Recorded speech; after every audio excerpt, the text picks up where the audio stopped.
Explain the term unemployment. इस answer में explain कर रही हूँ। A situation in which skilled and abled people do not get gainful work at a decent pace is called unemployment. Rural and urban areas both have unemployment. In the case of the rural population, there is seasonal unemployment, and in urban areas, there is educated problem. Second question: what is the difference between disguised unemployment and seasonal unemployment? दोनों में difference बताना है कि disguised unemployment and seasonal unemployment में क्या difference होता है। Rural answer है इसका। Rural areas have causes of both seasonal and disguised unemployment. Seasonal unemployment is when a person is unable to find jobs during a few months of the year. This mostly happens for farmers who are unemployed for a part of the year when no crops are grown.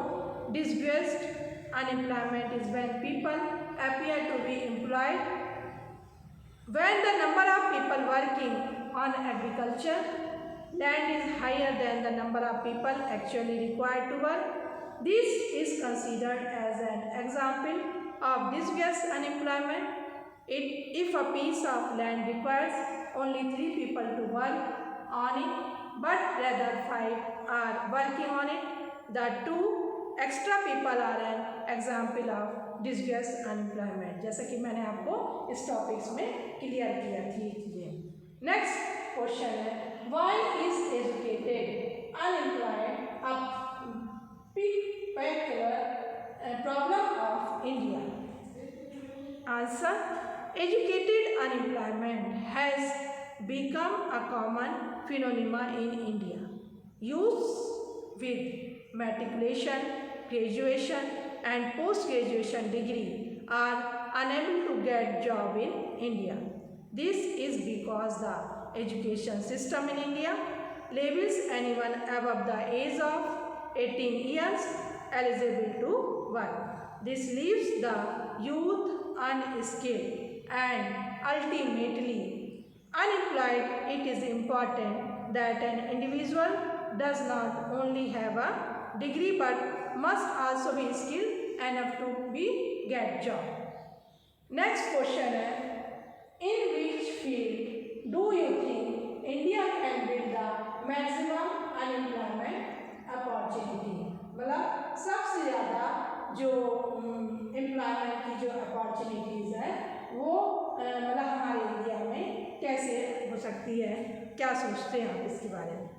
There are 3 types of activities in which the employment sector is divided. पहला मैंने बताया था primary sector, secondary sector and tertiary sector. The largest part of India's population is dependent on agriculture. हमारी जितनी भी largest part of मतलब जितनी भी पॉपुलेशन है हमारे इंडिया की उसका अधिक से अधिक जो परसेंटेज है वो एग्रीकल्चर पर डिपेंड होता है of their livelihood. Yet there is massive scope of disguised unemployment in the agriculture sector. Hence the manufacturing sector, a secondary activity, is the one where the maximum part of the population can be given employment due to the increase in the number of industries. आपको मैंने अभी 4 questions explain किए. अब मेरा last question है, can you suggest some measures in the education system to mitigate the problem of educated unemployment? आप क्या समझा सकते हैं, सजेस्ट कर सकते हैं कि हमारी जो एजुकेटेड अनएम्प्लॉयमेंट है उसके लिए क्या प्रॉब्लम्स होती हैं, उसके लिए कुछ आंसर्स हैं. Some measure that can be taken in the education system of mitigates the problem of educated unemployment are as belows. क्या क्या प्रॉब्लम है जो एजुकेटेड अनएम्प्लॉयमेंट की? फर्स्ट प्रॉब्लम है make secondary level education more career oriented. जो भी education होनी चाहिए वो कैसी होनी चाहिए? कैरियर ओरिएंटेड होनी चाहिए. This practice will not just help individual get education but also enhance their skill and get better employment opportunity. जो भी एजुकेशन होनी चाहिए वो क्या होनी चाहिए, उसमें स्किल अच्छी होनी चाहिए और बेटर एम्प्लॉयमेंट अपॉर्चुनिटीज़ भी होनी चाहिए।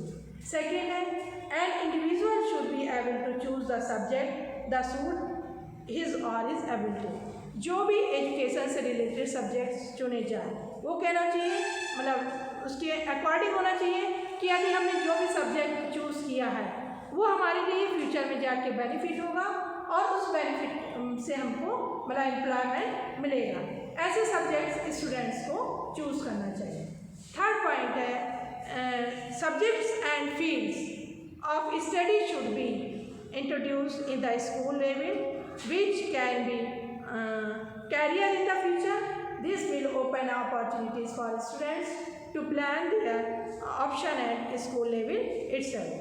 Last question, which capital would you consider the best? Land, labor, physical capital and human capital. Why? Human capital can be considered to be the best out of the land. जो human capital है वो land के लिए बहुत ही अच्छा मतलब capital है वो है।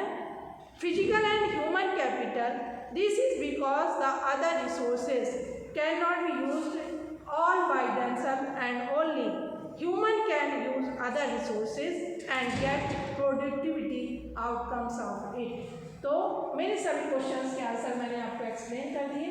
मुझे लगता है कि आप लोगों को सभी आंसर्स अच्छे से समझ में आ गए होंगे और आपका यही जो टॉपिक चैप्टर 2 है वो कंप्लीट हो चुका है।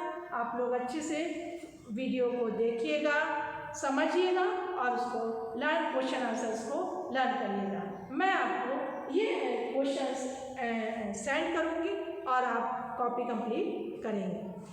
थैंक यू बच्चों।